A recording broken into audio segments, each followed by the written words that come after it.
Good afternoon to you all, and thank you very much for the kind introduction as well as giving me the dais to speak. And thank you, Rochna. It is also a little frightening. Should I have my lunch or not? It was wonderful and was very informative. Many times I am a foodie guy. I love food, and wherever I travel, my friends call me as Ganesh positioning system for food. Wherever I travel, I know places where we get superb food. Now I really wonder, should I have to wipe off all the bad? Anyway, coming to the topic, I have to talk about. I should thank both Lalita madam and Rochna for preparing the stage for me, basically.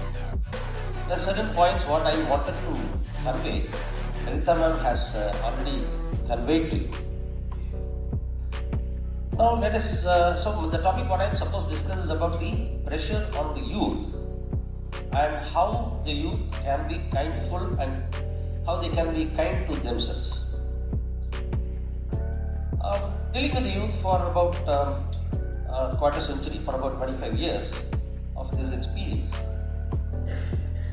I see this unkindness of the youth or the pressures what the youth have for themselves is of three different types. Basically, one comes from the society. There are certain pressures which the traditional societies make on the youth as well as every individual who belongs to that society. Second comes from the family. That's why I told you, the socio-cultural aspect of every society matters a lot, not only for food but as well as the way you think, the way you set your goals, the way you perceive your goals to be, what your goals to be, and what you to be as well. Secondly, the family stuff. The families also have a very important role to play. And the third is the individual himself or herself. What is their perception about what the society expects of you, what your family expects of you, and that actually what happens is at one point in time, our youth do not know what they expect of themselves. That is the most important problem of the youth being unkindful to themselves. See, basically what happens in any society is that, and now I would like to confine myself to the Indian society, because let us more talk about the Indian youth, because my experience is more to deal with the Indian youth. See, the value systems in India is like, when we study certain problems like corruption in the system, there is some psychological reasons and social psychological reasons for corruption as well. In Indian society, one of the main problems of Indian society is that every Indian has to earn for 3 generations. I, as a male, has to earn for not only to keep myself up. I have certain responsibilities that are inherited, that are passed out on me by my family.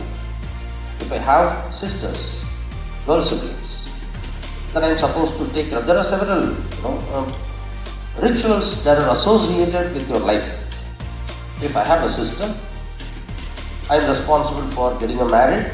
After her marriage, I have certain responsibilities as a maternal uncle towards her children, which means I have to carry forward the responsibilities of my family, my father, my parents.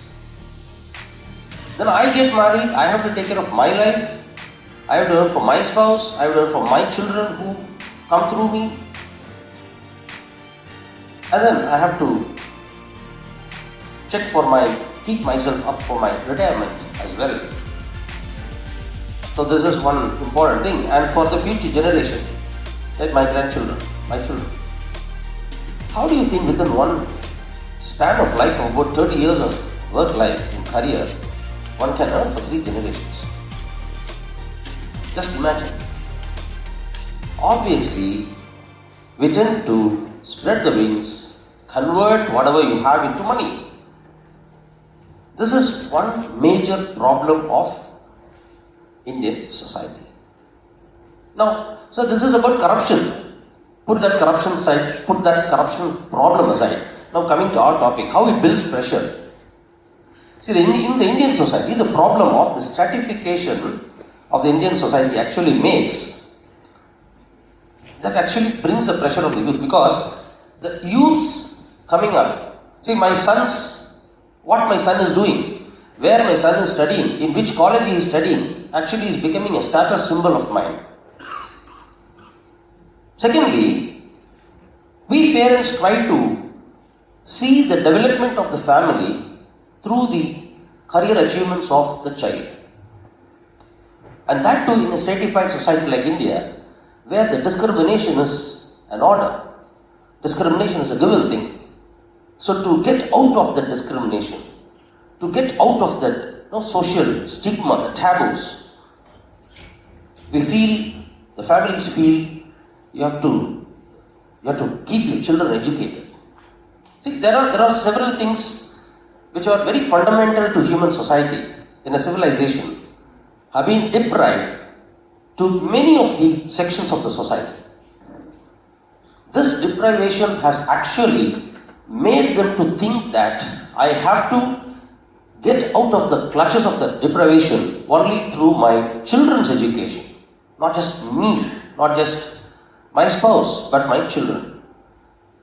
This socio-psychological thinking actually puts enormous pressure on the kid. Now this begins from the school. This begins from the school. See, this is a very normal thing. See, individual identities are associated with the society, basically. Every traditional society puts certain demands on the individual. I being part of the society means I am supposed to satisfy certain demands. I have to cater to the demands of the society which I cannot escape.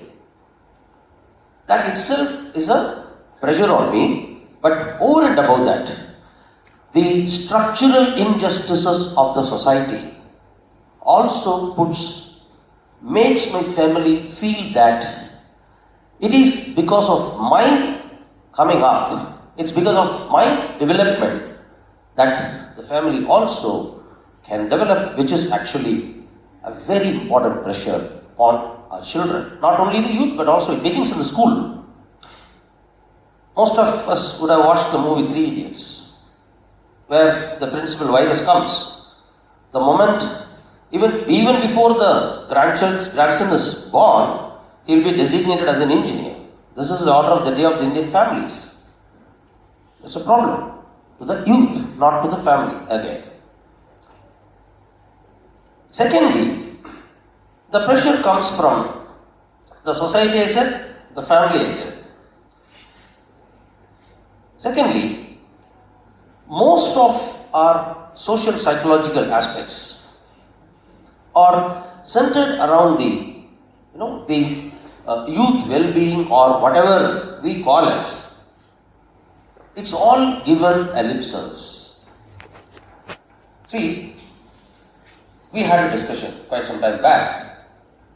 One of my friends who is part of Rotary Club, he was asking me, as part of Rotary we have a program called RILA, the Rotary Youth Leadership Training Programs. We want it to be done for school children. And I asked him, what is that? So he wanted me to be a resource person. I said, I'm glad. I'm delighted. I'm glad I'll come. But tell me, which is the class? He said 6th, 7th and 8th. Moment he said 6th, 7th, 8th, without even thinking a fraction of a second, I said no. No. He was astonished. Why you say no? I told him, say simple. Indian societies, Indian families thinking is like this. When the child is born, every mom, every dad, they will be very happy, glad, seeing the child talking too many things, exploring, asking questions. Slowly, the child goes to the school. As Rabindranath Tagore said, learning is natural, but education is artificial. You start pushing your thoughts into the child's mind. You drive, you give a direction, you put the boundaries, what to think, what not to think.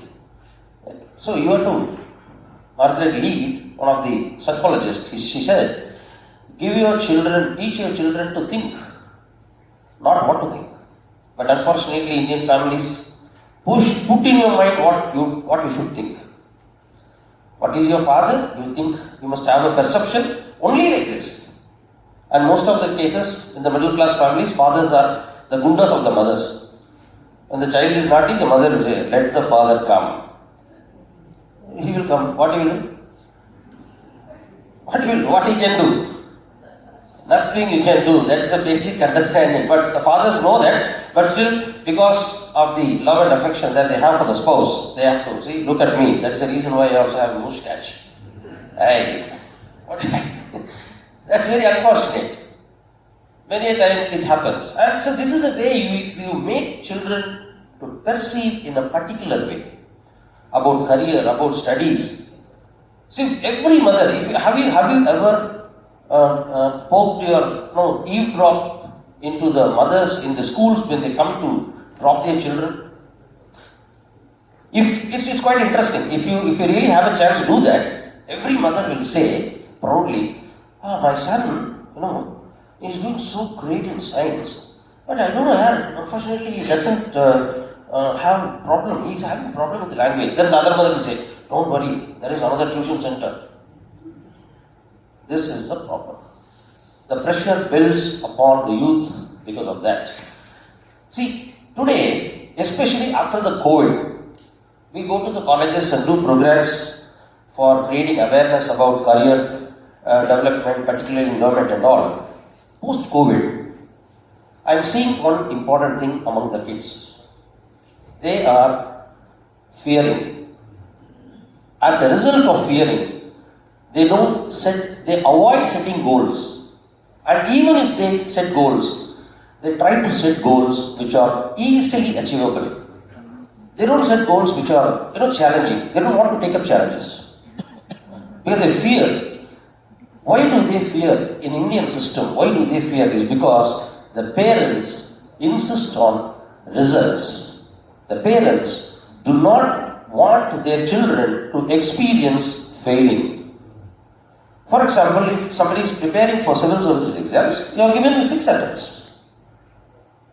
So in first attempt you don't make it, second attempt you don't make it, third attempt you don't make it. What is wrong in it? What is wrong in it? I know several of my students getting into service in their last attempt. One of my friends who happens to be the ambassador to Nigeria today is now sitting ambassador to Nigeria. He did not clear his prelims 5 times. 5 times he didn't clear. Just imagine. When we go to his place, he belongs to Chennai. When we go to his place, his father will scold us. First of all, get rid of these days, you will come up in life. This is the first thing. That's how the parents, So my child is always good. But he is getting spoiled only because of his friends. That's a standard dialogue of the Indian families, unfortunately. What is wrong if the child fails? What is wrong even if he did not get into service at all? All the 7 attempts, 10 attempts, he didn't clear, he didn't make it to. Nothing wrong. One of the wonderful speeches that Steve Jobs gave in the Stanford graduation day. He said, my parents were not graduates, so my parents wanted me to be a graduate. So my biologist, he was an adopted son, was given for adoption. I hope you all know. They want me to graduate, but when I went to the college, I understood that I have nothing to learn here. So I dropped out. And then he said, that was the best decision of my life. And later he said, after having dropped out of the college, I went to calligraphy class. That he says, connect the dots. Connect the dots. When we designed certain things for iOS and Apple, it was not the college engineering class that helped me. It was a calligraphy class that helped me. So he says, connect the dots. So that is what I am trying to tell. Let the children learn. Let them experience. Failure is also an experience. If satiating your hunger is an experience, food, hunger is also an experience.